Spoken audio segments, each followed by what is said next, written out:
Isang boto, isang boses. Pero paano kung wala kang signal? Sanay tayong bumoto sa presinto. Ballpen, papel, tinta sa daliri, isang ritual ng demokrasya. Pero ngayon, halos lahat ng aspeto ng buhay ay may digital version na.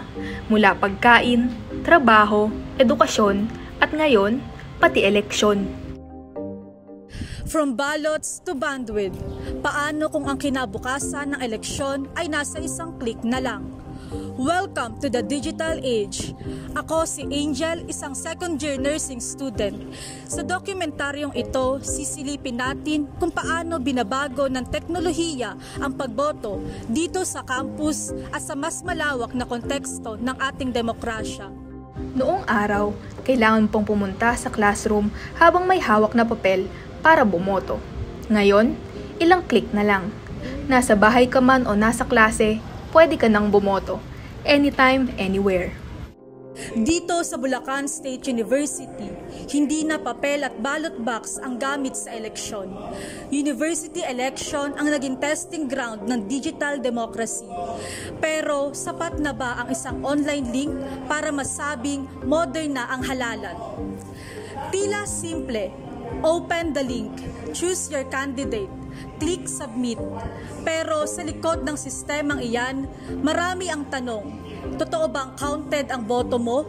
Paano kung mahina ang signal? At paano kung may gustong mandaya? Actually, it was started last year's election. So, pinagpatuloy lang siya ngayon. So, pang second year niya na. So, last school year, tinuloy namin yung digital election kasi mas mahirap mag paper based or yung pen and paper since maraming kailangan gupitin, maraming gastos kasi maraming papel na kailangan, mas maraming materials ang masasayang like yung paper since yung university natin is one of the may certification, may tayo parang ISO certified tayo na Green University. So, we opted na mag-online na lang para rin mapadali yung mabawasan yung cost ng election every year. Digital voting system ay dinevelop para maging mabilis, secure at accessible ang pagboto para sa lahat ng estudyante. Pero kahit online na, hindi pa rin nawawala ang tanong na safe at secure ba talaga? At mas pinapadali nga ba nito ang paglahok ng mga estudyante sa eleksyon sa loob ng campus? Sa akin, naging mahirap kasi since nagkaroon ako ng problema dun sa pag-vote, which is yung nag-breakdown yung system. Tapos, since mahina din yung data ko. Okay, sa akin, in my case kasi, naging madali siya since nung nagbukas pa lang yung voting, vote na ako to avoid yung web traffic. Pero I heard some of my friends, nahirapan din sila since ayun nga, nagka-crash din yung system. Ano kaya ang epekto ng mga ganitong problema sa tiwala ng mga estudyante sa sistema ng online voting? We make sure na talaga na kami lang or yung mga commissioners lang sa loob ng org namin or ng commission ng COMELEC yung nakakaalam ng mga data na binibigay sa amin. Since lahat ng data ng estudyante ay binibigay sa amin para makapag-input kami ng information niya. So we make sure and minsan ngayong taon na to is nag-sign kami ng NDA with the dun sa MIS para ma-ensure na or para magkaroon ng safety yung privacy na ibibigay nyo since medyo technical kasi yung mga privacies na binibigay katulad ng MS account and yung names nyo. 58.27% voter turnout o 23,000 votes cast out of 42,000 eligible voters. Ang pinakamataas sa kasaysayan ng Bulacan State University. Kahit naka-technical issues, kahit maraming estudyante ang hirap sa signal, bumoto pa rin sila. Isang senyales ito ng pag-usbong ng isang bagong uri ng antisipasyon. Isang henerasyong sanay sa digital ngunit sabik pa ring makialam, makiboto, makialam sa kinabukasan. Pero bulso lang to. Paano kung buong Pilipinas na ang usapan? Kayang-kaya ba ng bansa natin ang ganitong sistema ng pagboto? Digitally, online o sa gitna ng mas malawak na hamon? Sa tuwing may national elections, laging trending ang mga reklamo. Pila, init, aberya sa makina, delay sa transmission. Kung online voting ang sagot, bakit hindi pa natin ito ginagawa sa buong bansa? Sa ngayon anya ay maayos naman ang botohan gamit ang internet sa unang pagkakataon. Wala dapat maiiwan dito sa botohan. Di ba sinabi po natin, wala dapat madidisenfranchise ng mga kababayan natin. Ito po ang pagkakataon natin na makaboto. Gamit lang ang internet, siguradong makakaboto po tayo. So bakit naman hindi natin ibigay yung pagkakataon yun? Ayon sa mga eksperto, mahaba pa ang proseso. Marami pang kailangan tanungin. May sapat ba tayong infrastructure? Ligtas ba talaga ang boto kung gagamitin ang internet? At higit sa lahat, tiwala ba ang taong bayan sa ganitong sistema? Sa tingin ko, magkakaroon tayo ng problema kung sakaling ito ay ipupush natin agad-agad.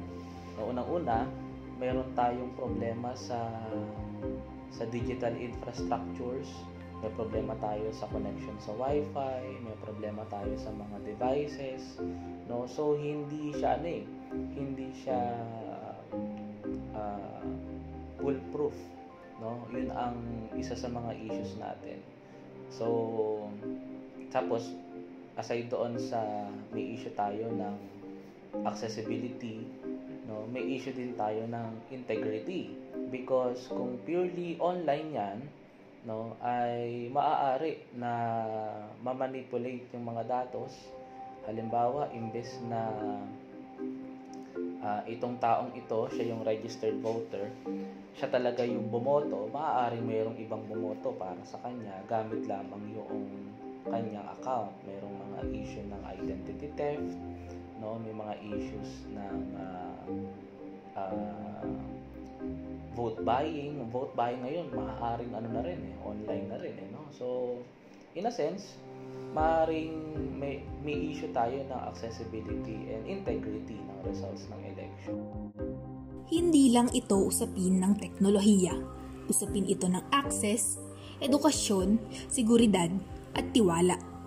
Kasi kung ang pagboto ay karapatang pantao, dapat walang maiiwan, online man o pisikal. Siguro, number one, kailangan turuan yung mga Filipino to be social media literate, no? And then device literate. Kailangan naiintindihan ng mga Filipino kung ano ang tamang paggamit ng mga devices, plus kung paano nila dapat i-cater yung mga information na nakakarating sa kanila through social media. Kasi an uninformed citizen is a threat to the entire citizenry. And then another, digital infrastructures sa Pilipinas, kasi huling-huli na tayo sa mga kapitbahay natin sa Southeast Asia when it comes to digital infrastructures. And then also, kailangan natin ng isang matibay, mapagkakatiwalaan, third party at anti-corrupt na siguro third party to actually facilitate the canvassing, the verification of election results. Nakita natin na ang teknolohiya ay maaaring maging tulay. Pero kung hindi ito mapagplanuhan ng maayos, maaari rin itong maging pader na lalong maglalayo sa mamamayan at demokrasya. Kaya't habang ang eleksyon sa BSU ay fully online na, sa national level, marami pa rin ang tanong kung kaya na ba talaga natin.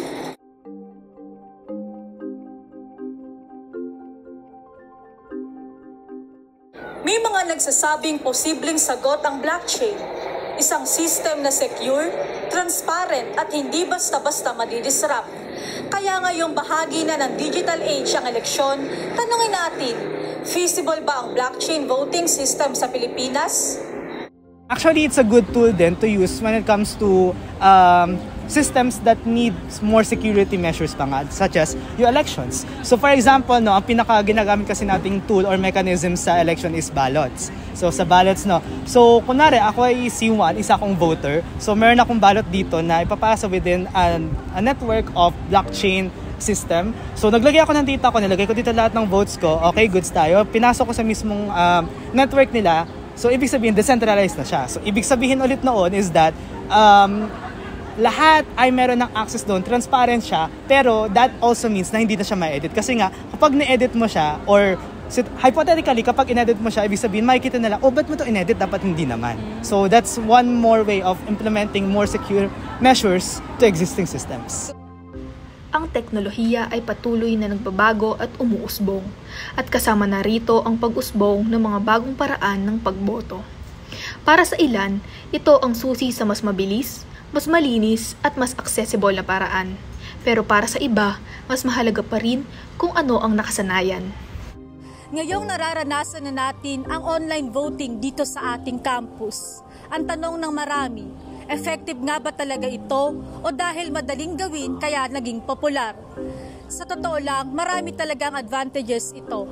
Mabilis, convenient at mas inclusive para sa mga estudyante. Pero sapat na ba iyon para masabing ito na ang future ng eleksyon sa Pilipinas? Pwede kaya itong gamitin sa mas malawak na scale, sa buong bansa, o kaya naman kahit sa mismong national elections balang araw? At kung oo, handa na ba tayo?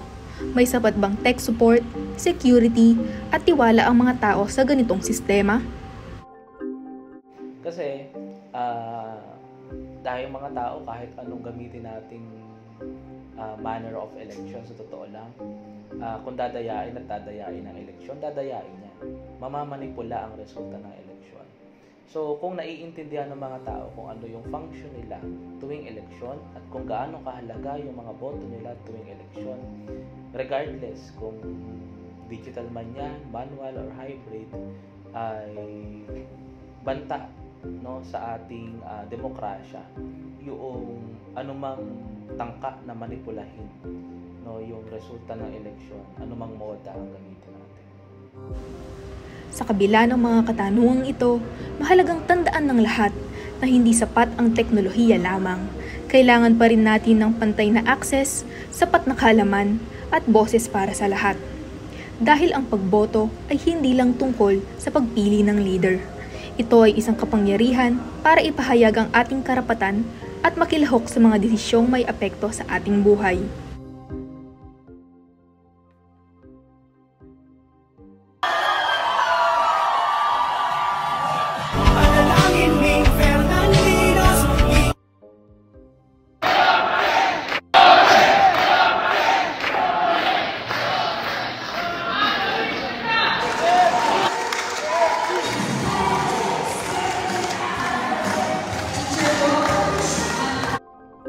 Laging tandaan, isang boto, isang boses.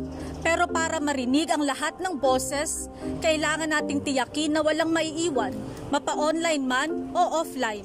Pero kayo, ano sa tingin nyo? Handa na ba tayong lahat sa digital na eleksyon?